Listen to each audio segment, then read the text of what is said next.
आज हम बात कर रहे हैं नई दिल्ली में हुए एक बहुत ही दुखद हादसे के बारे में। एक ऐसा हादसा जिसने एक नौजवान की जान ले ली। तो चलिए, जो भी जानकारी हमारे पास है उसके आधार पर समझते हैं कि आखिर हुआ क्या था।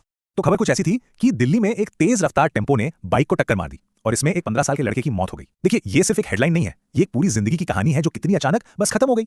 15 साल, सोचिए, सिर्फ 15 साल। ये तो वो उम्र होती है जब जिंदगी सही मायनों में शुरू होती है ना?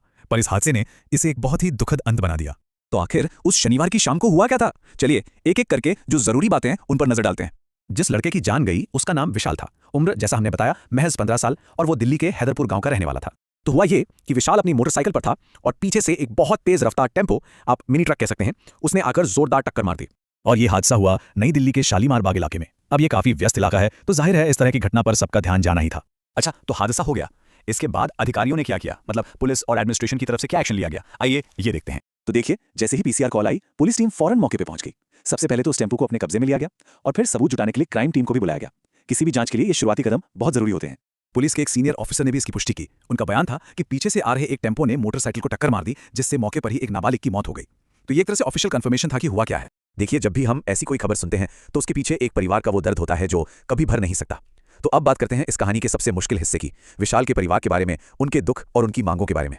परिवार इतना दुखी और गुस्से में था कि उन्होंने अपना विरोध जताने के लिए विशाल के शव को सड़क पर ही रख दिया। ये सिर्फ एक प्रोटेस्ट नहीं था, ये सिस्टम से न्याय के लिए एक बहुत दर्द भरी आवाज थी। तो उनकी मांगे क्या थीं?